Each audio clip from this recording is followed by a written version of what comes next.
You know, usually when we talk about a physical ailment, there is this expectation of absolute precision. Right, like an engineering problem. Exactly. It is almost like engineering. You fall, you break your arm, and an X-ray shows that jagged white line, and the doctor just points at the screen and says, well, there it is. That is the problem. Yeah, it is incredibly clean. It really is. It is so clearly defined. Well, it is a binary system, Yeah. broken or not broken. And honestly, there is a profound comfort in that. We Wow. are creatures who desperately crave visibility and categorization when it comes to fixing things. Oh, absolutely. We want to see the crack so we can patch it. But then, you step into the world of our internal programming. There's a whole different landscape. It really is. You try to look at the very architecture of our behaviors, and suddenly that X-ray machine is entirely blank. Hmm. We are looking at a landscape that is profoundly murky. It is not clean at all. No, not at all. So today, we are taking an immersive exploration into the hidden architecture of why we self-sabotage. We are going to look at a vast constellation of psychological observations and philosophical frameworks to figure this out. It is such a vital topic. It is, and I want to speak directly to you, the listener, right now. Picture this relatable, universal human frustration. You make a firm resolution. You tell yourself with absolute conviction, next time that specific stressful situation happens at work or with your family, I am going to remain perfectly calm. Right, the grand promise we make to ourselves. Exactly. Or maybe it is a habit you desperately want to break. You very to stop reaching for that counterproductive coping mechanism. Your logical mind is completely on board. It feels totally in control. It does. It has charted the course. Yeah. Yet the very moment the pressure mounts, the instant the stakes feel real, you find yourself reacting in the exact same way you always have. Yeah. It is as if someone else suddenly seized the steering wheel of your life. It is a profoundly disorienting experience, honestly. You watch yourself doing the very thing you swore you would not do. Like a passenger. Yes, almost like a helpless passenger trapped in your own physical form. Yeah. I mean, the cognitive dissonance in that moment is just staggering. It is. And the challenge we face is figuring out why. Like, why does sheer willpower dissolve so easily? Why does the mind seem to actively rebel against its own best intentions? It is the ultimate question of human behavior. Okay, let's unpack this. Because our mission today is to uncover the mechanics of this internal autopilot. We need to understand how our most deeply rooted beliefs are actually formed. And how to change them. Exactly. To discover the biological and psychological mechanisms required to gently rewrite the scripts that govern our existence. As I was preparing for this session, the only way I could visualize this core dilemma of the human operating system is with a specific image. What is that? Well, it feels like trying to steer a colossal ship with a tiny wooden paddle. Your conscious mind, your logic is just paddling frantically on the surface, but the massive hull of your subconscious is riding an invisible, overwhelmingly powerful current deep below. That analogy perfectly captures the sheer disproportion of cognitive processing. Right. The tiny paddle against the massive hull. Exactly. That massive hole beneath the surface is the actual engine of human behavior. If we look at the neurological frameworks, we have to stop thinking of the mind merely as a processor of immediate, present tense thoughts. So what is it instead? Instead, think of it as an ancient, boundless vault. When you find yourself reacting, automatically snapping under pressure despite your grand resolutions, you have to understand that this is not a glitch in your system. It is not a glitch. No, not at all. It is a highly evolved, incredibly efficient survival mechanism.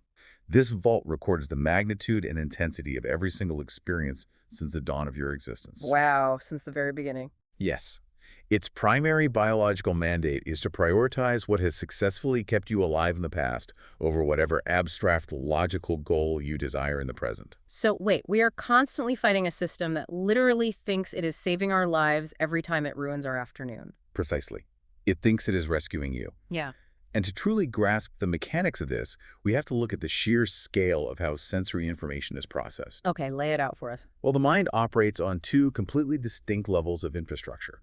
Your conscious awareness, that prefrontal part of you that makes resolutions, that logically decides to change processes, a mere fragment of reality at any given moment. A tiny, tiny slice. Exactly. It is a solitary spark of logic and intention. Meanwhile, the deeper structures of your brain, the subconscious, are absorbing an endless tide of sensory information. Like what kind of information? Emotional resonance, micro-expressions, environmental cues, temperature shifts.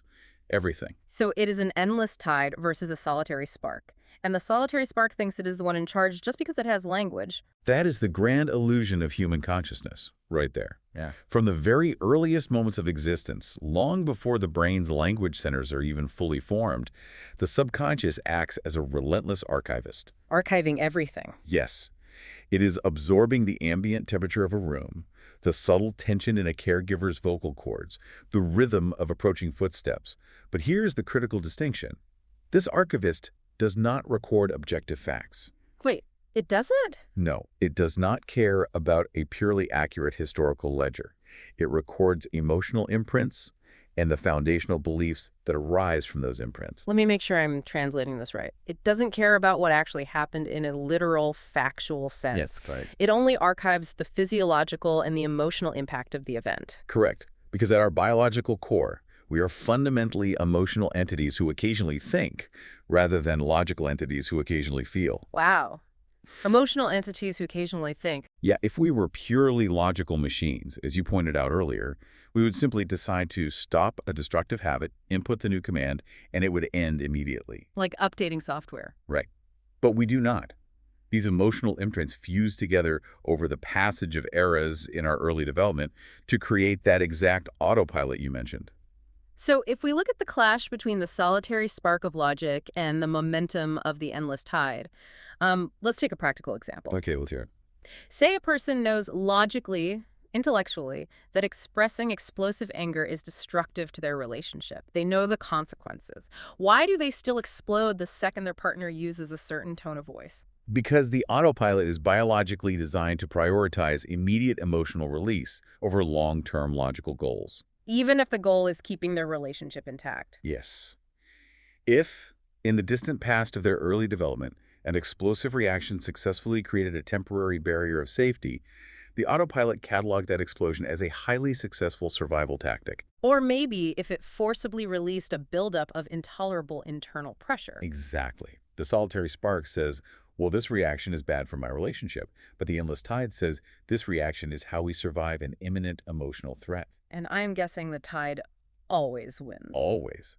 When the system perceives a threat, metabolic energy is physically diverted away from logic and poured directly into the survival response. But, I mean, if this autopilot was built to protect us, why does it feel like it is actively sabotaging our present lives? Is the hardware just fundamentally out of date? What's fascinating here is that the autopilot has absolutely no concept of modern life or abstract time. It doesn't know what year it is. Not at all.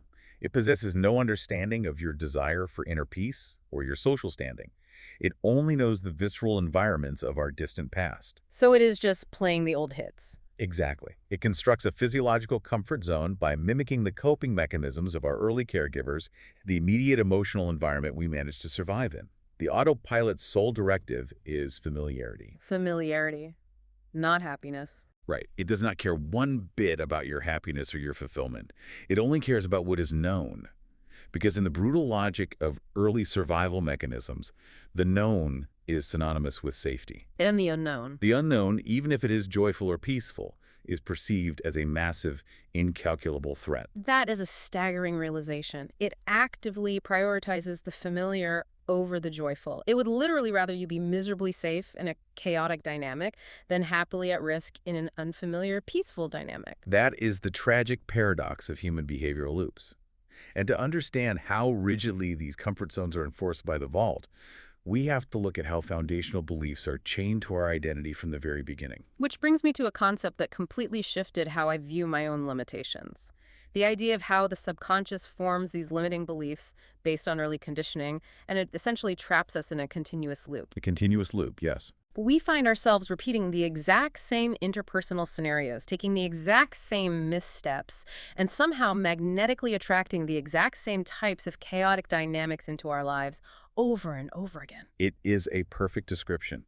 It happens because of how beliefs are forged neurologically when we are at our most vulnerable state of development. To illustrate the psychological weight of this, there is a conceptual model, often visualized through the narrative of a magnificent beast of burden. Oh yes, I love this illustration. The magnificent creature in its absolute infancy. Right. It is wild, full of latent potential. But it is bound to an immovable, massive object by a heavy, unbreakable iron chain. The young creature possesses a natural biological instinct for freedom, It wants to roam. naturally, and despite immense struggle, despite straining against the metal with all its might day after day, the young beast simply cannot break free. The physical reality of the chain is absolute. It is undeniable at that stage. But over the passage of eras, the beast grows. Its muscular architecture develops, and it reaches a colossal size with unimaginable physical strength. It reaches a point where it could easily pull down massive structures. But something is fundamentally changed in its cognitive mapping. Exactly. Eventually, its captors remove the heavy iron chain. They now hold this colossal, immensely powerful creature in place with a mere fragile thread, a tiny piece of twine. And it doesn't move. It doesn't move. It never even attempts to snap the thread. It is bound entirely by the internalized belief of its own helplessness. The cellular memory of the unyielding chain is so deeply imprinted in its internal vault that the physical reality of the fragile thread in the present moment is completely invisible to it. It is held captive by a ghost. A ghost of a past constraint, yes. Here's where it gets really interesting. Because when you map that biological conditioning onto the human experience, we are that beast. We absolutely are. The physical chain is long gone, replaced by an invisible psychological barrier. Our internal vault works exactly the same way. The boundaries we accept as the ultimate undeniable truths about ourselves, our baseline worthiness, our intellectual ceiling, they were almost universally established when we were entirely powerless. Forged when we were infants or young dependents. Right. Entirely reliant on giants who controlled our ecosystem. Precisely. A primary caregiver's consistent harsh criticism, a moment of profound humiliation, an early environment defined by emotional scarcity, these were the iron chains. You had absolutely no autonomous power to break them at the dawn of your cycle. But later, the paradigm has entirely shifted. Exactly. You possess immense agency now. You have resources, intellectual maturity, and independence, yet your nervous system continues to honor those ancient boundaries. Mistaking a fragile thread of memory for an iron chain of current reality. So we are essentially living our adult lives inside an invisible electric fence, but the power supply to the electricity was permanently cut off a long time ago. We are just too biologically terrified of the memory of the shock to even attempt to step over the line. That is an exceptional analogy for how implicit memory dictates present behavior. And the tragedy deepens when we look at how the external environment interacts with this. How so? The foundational laws of human interaction essentially mirror our deepest internal convictions. This is the mechanical engine of the continuous loop. Wait, I want to push back on that a bit, or at least ask for a deeper translation. How does reality mirror a belief? That sounds a little metaphysical. It sounds that way, but it isn't. Right, because if the fence is deactivated, how does my belief about it change what happens in the real world? It is deeply rooted in principles of perception filtering. If you carry a foundational conviction in your internal vault that you are fundamentally unworthy of respect, your brain's perception literally filters out all evidence to the contrary. It edits reality. It literally edits your visual and auditory processing to ignore data that contradicts the vault. But more than that, it dictates your subtle behaviors, the micro-expressions you display, the posture you adopt, the specific types of dysfunctional people you intuitively permit to enter your life. It all aligns with that internal belief. Yes, the external world will consistently supply the exact evidence needed to prove your limiting belief correct. The environment provides a neutral terrain, but your autopilot charts a highly specific course that ensures you remain safely inside the imaginary fence. Wow. It is a self-fulfilling prophecy orchestrated entirely by the archivist in the brain. It basically says, well, we only know how to survive in a world where we are disrespected, so let's make absolutely sure we ignore the kind people and find the people who disrespect us. That is the exact physiological calculus occurring beneath conscious awareness. Just to maintain that familiar, predictable environment. Yes, the familiarity of the predictable pain is infinitely preferable to the nervous system than the terror of an entirely new reality. That is terrifying, to realize your own brain is actively filtering reality to keep you trapped.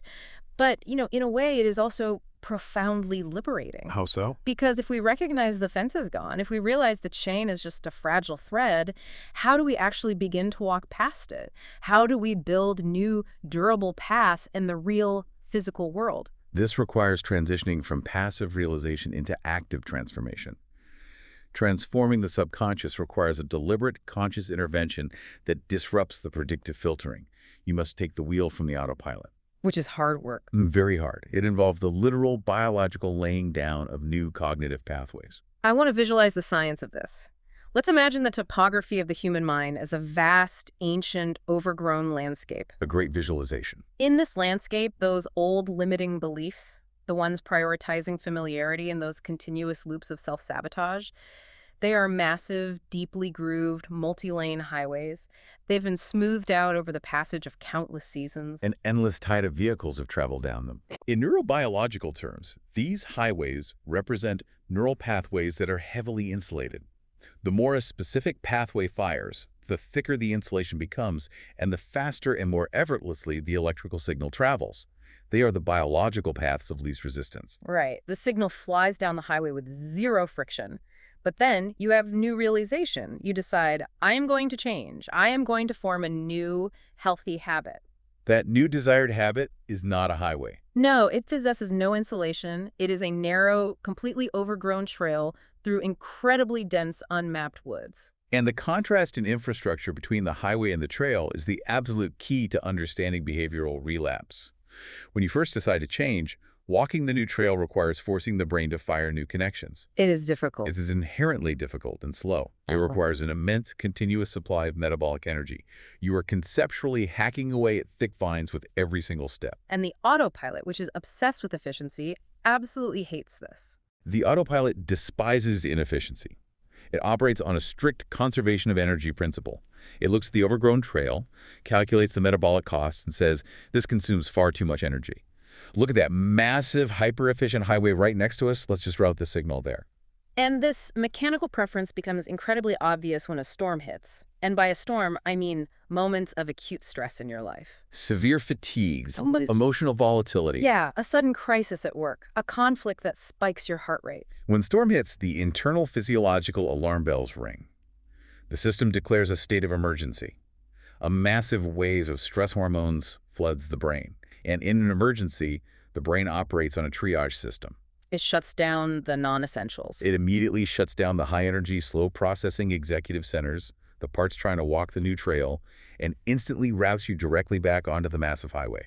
It abandons the difficult work in favor of immediate survival responses. So let's look at the real-world application of this. Say I logically decide to stop using sugar to cope with anxiety. I am doing great for a brief passage of time. I am consciously hacking through the overgrown trail. You are doing the work. Right, but then my boss aggressively criticizes my work, my car breaks down, and it is pouring rain, the storm hits. Suddenly, I find myself consuming a massive amount of the very thing I swore off. And the immediate aftermath is this crushing feeling of failure. You feel like your willpower is defective. Yes, I feel weak. But it isn't a moral failure. It is a critical reframing. Relapsing into old destructive behaviors during times of acute stress is an energy-saving mechanism of the brain during a perceived survival crisis.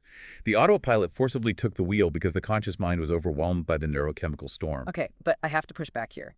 If we are biologically hardwired to abandon the trail the second things get difficult, how on earth do we actually fix it? It's a valid question. If the highway is so massive and the pull toward efficiency is so strong, how does the trail ever stand a chance of becoming the default route? By fundamentally understanding and utilizing the mechanics of both erosion and growth. The key to transformation is traversing the new trail so frequently, with such relentless repetition during periods of calm weather, that it gradually widens. You just have to keep walking it. Every single time you consciously choose to walk the new trail, you force those new connections to fire. You clear away some brush. Eventually, the brain begins to coat that new pathway with insulation. It widens into a dirt road, then a paved road, and finally, it becomes the new highway. And what happens to the old highway? Simultaneously, by actively preventing yourself from walking the old road, the brain initiates a dismantling process. The old highway falls into disuse. The overgrowth reclaims it. But that process sounds incredibly long. It sounds exhausting. You were telling me I have to manually hack through this emotional jungle, deliberately choosing the highest friction path, indefinitely. When does the friction actually decrease? If we connect this to the bigger picture of organic growth, we have to recognize the phenomenon of unseen momentum. This is where the concept of patience transforms from a passive waiting game into a state of active cultivation. Unseen momentum. I like the sound of that. How does it manifest? The ecological world points to the phenomena of the giant grass. A cultivator plants the seed in the soil. For prolonged era of silent cultivation, countless seasons pass. The sun beats down the seed, shows absolutely no visible growth above the surface. Nothing at all. Nothing. The earth appears completely barren and unchanged. You think the seed was dead. Logically, you would want to just abandon the plot and plant something else that yields a quicker return. And the overwhelming majority of people do exactly that. They abandon the field of their own transformation because they demand immediate visual evidence. Yet beneath the earth, in the dark where no one can perceive it, the seed is not dormant. It is working. It is biologically hyperactive. It is building a massive, incredibly complex, stabilizing root system. It is preparing the infrastructure to support immense future weight. It is doing the absolute hardest, most critical work where it is completely invisible to the conscious eye. Precisely. And then, in a sudden breathtaking phase, having fully secured its base, it erupts from the soil. It achieves a magnificent ascent into the sky, reaching astonishing heights in a fraction of the time it spent laboring underground. So when we are hacking away at that overgrown trail, and we are sweating, and it feels like we aren't making any tangible progress in our external lives, like we're still struggling with the same baseline urges, we're actually just building the root system. Yes. You are thickening the insulation in the dark. Transformation is happening at a cellular level long before the results become visible in your external behavioral patterns. The daily repetitions are the roots spreading. Exactly. Patience is the active, physical cultivation of the unseen foundation. That reframes the entire nature of the struggle. The struggle isn't a sign that the method isn't working. The friction is the literal mechanism of growth. Yes, the friction is required. But let's take this deeper into the architecture. These highways and trails aren't just about mundane behavioral habits like regulating diet or overcoming procrastination. No, they are much broader than that. They dictate our profound, overarching sense of purpose. They dictate our connection to meaning, to authority, to existence itself. How are those massive abstract concepts paved in the first place? To understand the genesis of meaning, we must journey back to the very dawn of human existence. When a human mind first enters this reality, it is a pure, unblemished slate. It contains no inherent dogma, no predefined anxieties about existence. It was a completely neutral, highly receptive terrain. Yes. And the immediate environment, the early caregivers, the towering authority figures, they're the ones holding the carting tools. They etched the very first foundational narratives onto this slate. And this etching is most permanent when it comes to highly abstract concepts like meaning and authority. Because an infant can't read a philosophical treatise to understand the universe. They only feel the visceral, emotional weight of their surroundings. Exactly. Let's look at a contrasting set of developmental imprints to illustrate how powerful this somatic marking is. Consider two differing encounters involving two separate youths. Okay, let's picture the first youth. The first youth steps into a place of solemn reverence, a grand, quiet space, specifically designed for contemplation. Being a youth full of natural kinetic energy, they make a perfectly innocent mistake. Like speaking too loudly. Or stumbling. Instantly, an authority figure descends upon them. They are harshly rebuked, their natural behavior framed as a severe, unforgivable offense. They are publicly shamed, their nervous system flooded with a sudden, overwhelming sense of terror and inadequacy. That is a devastating moment for a developing brain. It was far more than an isolated moment. The intense magnitude of that humiliation, the physical sensation of a tightening chest and a spiked heart rate, becomes permanently fused in the subconscious vault to the abstract concepts of reverence and ultimate authority. The universe is now perceived as hostile. A hostile place of rigid rules and imminent punishment, yes. Now let's contrast that physiological response with the second youth. The second youth enters a similar space of profound solemnity. They are perhaps a bit disruptive in their curiosity, but an authority figure approaches them not with a rod of correction, but with an open hand. A completely different energy. They are welcomed with sweetness, a gentle smile, a small token of inclusion. The qualitative resonance of that encounter is warmth, acceptance, and reward. So for that second youth, their baseline understanding of existence, of whatever grand forces govern reality, is inextricably rooted in safety and belonging. Yes, and here is the core, unshakable truth. Ah. As adults, we do not evaluate profound existential concepts through pure logic. We evaluate them through the emotional imprints left by those earliest encounters. The first youth will always feel dread. They will likely spend their entire adult life struggling with a quiet, pervasive dread, a feeling that a punishing force is constantly waiting for them to make a misstep. That somatic anxiety becomes a permanent filter. It is wild that a single interaction with a dysregulated authority figure when you are a young child can permanently dictate your entire philosophical worldview. It is like having your internal compass magnetized in the completely wrong direction. And you never even knew the magnet was applied. You just think north is anxiety. It is a profound vulnerability in the human design. And it becomes even more apparent when a child naturally begins to ask profound existential questions. Right, because every human eventually asks, where did all this come from? Who built the framework of the world? How those natural inquiries are received dictates everything about a person's future intellectual courage. If a child asks about the origins of reality and is met with fear or scolding, the child learns a devastating biological lesson. They learn that curiosity itself is a threat to their survival. Precisely. They learn that asking probing questions might shatter the fragile order of things and result in their exile. But if they are met with calm, regulated logic, the outcome is entirely different. Like the train analogy. This was such a brilliant way to explain complex concepts. A child asks, if something created everything, what created that something? And you answer by utilizing the architecture of a train. You explain that a long line of train cars is moving down the tracks. You ask the child, what is pulling the last car? The child logically observes and says the car directly in front of it. And what pulls that one? The one in front of that. But eventually, you must logically reach the front of the line. You reach the massive engine. And the child realizes the engine isn't being pulled by anything else. It is the absolute source of the pulling. It generates the forward momentum for the entire massive system, but does not require external momentum to be applied to it. By providing a logical, observable structure for their curiosity, the child learns that the universe is robust enough to withstand deep questioning. They learn that the system is structurally sound and safe to explore. Their pure slate is marked with an invitation to seek understanding. Rather than a terrifying warning to retreat into willful ignorance? But what happens if our slate was marked with harshness?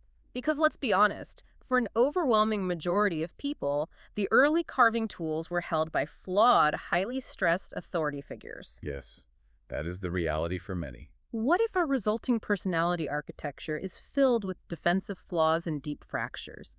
We look at ourselves and see a shattered landscape. This brings us to a vital, arguably the most biologically difficult step in transforming the subconscious. It requires a radical, complete reframing of what we perceive as our deepest psychological flaws. And this requires accepting a premise that is very hard for the hypercritical mind to swallow. That the biological system creates absolutely no redundant or purely malicious parts. None whatsoever. That no attribute, no matter how destructive it seems now, exists without a hidden, originally protective intention. Yes. We must view the internal architecture as a perfect, highly adaptive ecosystem. To illustrate the psychological necessity of this reframing, let us consider the masterpiece in the fracture, the narrative of the cracked vessel. Oh, this metaphor is stunning. The story introduces a water bearer in ancient times, tasked with carrying water from a distant stream to their master's home.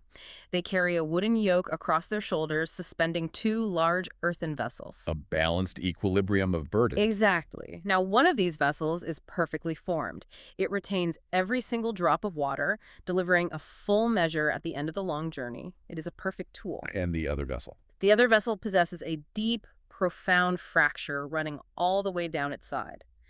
Because of this structural flaw, it leaks water steadily throughout the long walk.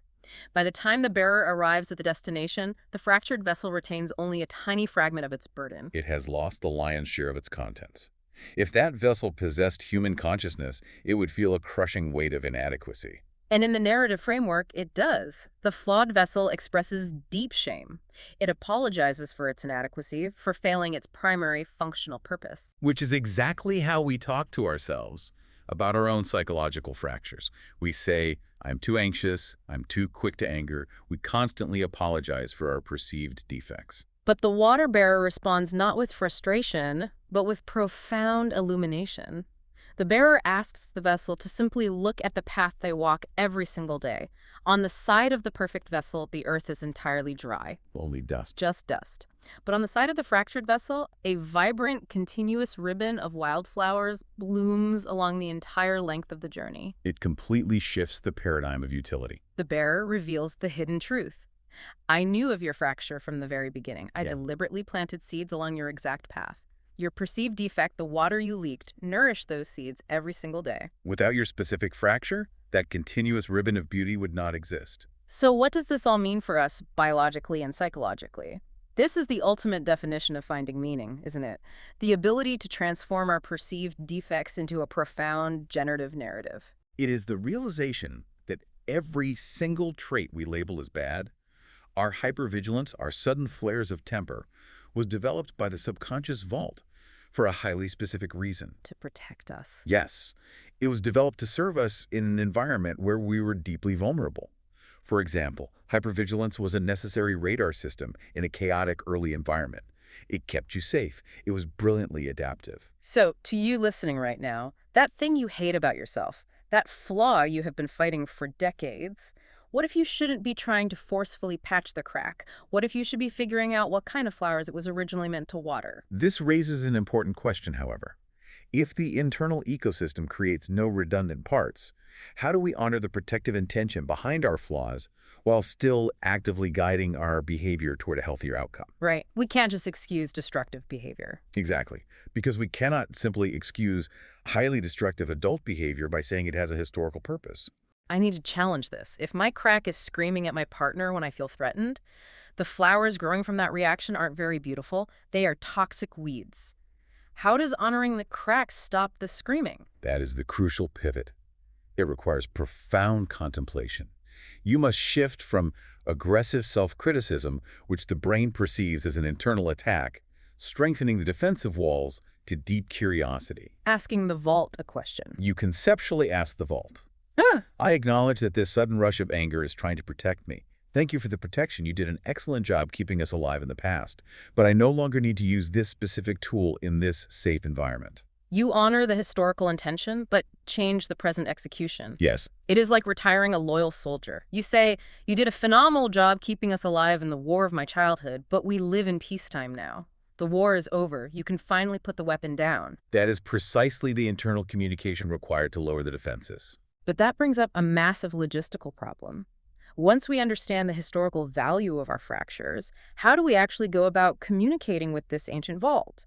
Because my conscious mind can't just yell at my subconscious to change. It literally doesn't listen to logical commands. No, it emphatically does not. Yeah. The conscious mind acts as a highly defensive, heavily armed guard. It stands at the door of the internal vault, actively rejecting unsolicited advice and fighting fiercely against rigid commands. So if you try to force the front door open with sheer logical argument, The guard will immediately lock the vault tighter. Analytical thought creates immense cognitive friction. so we have to bypass the guard entirely. We need techniques of transformation that slip past the defenses. We must use indirect, deeply resonant methods. And the first, and perhaps most historically ancient method, is the architecture of narrative, the telling of stories. I love the psychology behind this. Direct instruction creates immediate friction. If you tell someone you are being greedy and it will ruin your life, their ego immediately gets defensive. They say, I am not greedy. I am just protecting my assets. The guard raises its shield. Exactly. But narrative structures operate differently. Stories disarm the critical mind. The guard at the door loves to be entertained. When a narrative begins, the brain shifts into a receptive, relaxed state.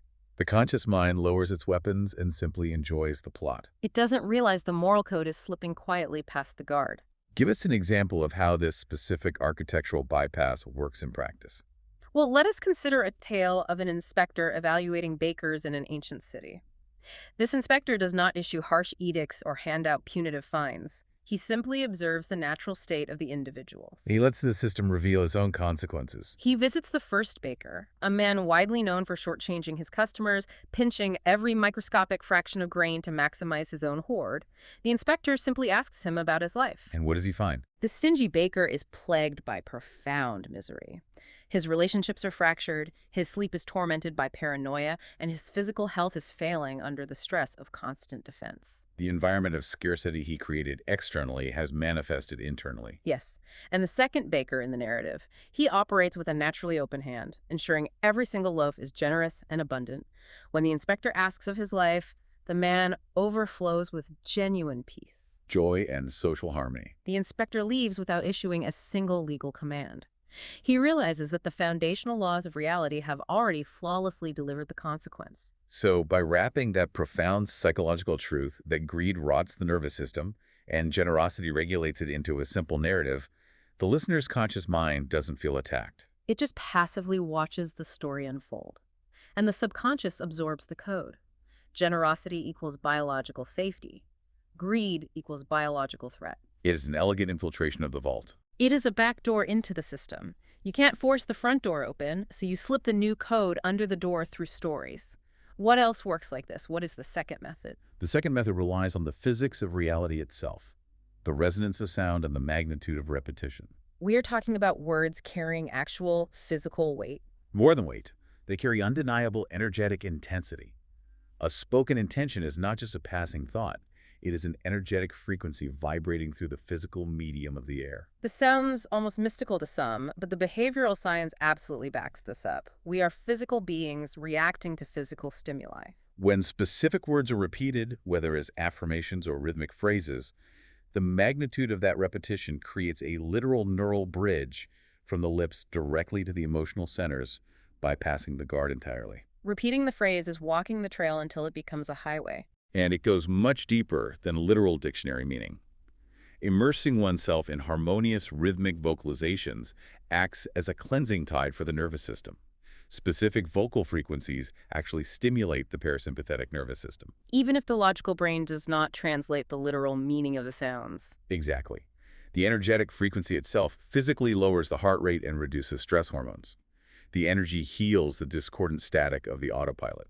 So listening to something beautiful and rhythmic can physically soothe the nervous system and calm the ancient fears locked in the vault. It is a biologically established mechanism of profound emotional regulation, which leads us to the third method of bypassing the guard, physical embodiment. Using the physical posture of the body to forcefully train the mind. Aligning the physical body through purposeful rituals. The brain is constantly receiving feedback from the body. When you perform a physical action with an expansive posture, you are solidifying an abstract belief into tangible reality. The conscious mind might doubt a new belief, but the body repeatedly acts it out. And the subconscious eventually accepts the physical data as the ultimate truth. The physical posture dictates the internal neurochemistry. You stand with an open chest and regulated breathing, even if you feel internally terrified. And eventually the vault receives the data and says, well, our heart rate is slow and our posture is open, so I must be safe. It is the ultimate physiological manifestation of the outer, reflecting the inner. So we have narrative structures that disarm the guard, rhythmic sounds that soothe the vault, and physical rituals that anchor the new reality. All these methods seem to point toward a singular, groundbreaking realization about where our power truly lies. They do. When you synthesize all the observations, they lead us to the ultimate truth of the human subconscious, the final revelation of the vault. Which brings us to the concept of the hearth and the hidden fortune. The profound realization is this. The vast wealth we desperately seek in the external world, the unshakable peace, the profound sense of meaning, the absolute emotional resilience is already entirely contained within the latent architecture of our own minds. We just don't know it is there. We are completely blind to our own inheritance. Let us consider one final narrative, the story of the distant fortune, to illustrate the immense tragedy and the ultimate triumph of this condition. Let's explore that narrative. Imagine a traveler, born to a comfortable, secure estate, who, through ignorance, squanders their inheritance. Destitute, their mind fixates on a recurring, vivid dream of a magnificent, untold treasure hidden in a distant, exotic metropolis far across the world. Driven entirely by this illusion of external salvation. Always out there. They endure a harrowing, physically exhausting journey across desolate landscapes, facing starvation and peril. Finally, they arrive at the distant metropolis, a broken, exhausted shadow of a person. And what happens? They wander the unfamiliar streets, desperately seeking the treasure from their dream, only to be apprehended by a harsh night watchman who suspects them of thievery. The watchman, operating on brutal logic, beats the traveler mercilessly. They sought ultimate salvation and found only brutal external punishment. Broken and weeping in the street, the traveler confesses their true motive. They recount the dream of the magnificent treasure. The night watchman stops his beating and begins to mock the traveler. What does the watchman say? He laughs with cruel irony and says, "You absolute fool. I too have had a recurring dream for many, many years.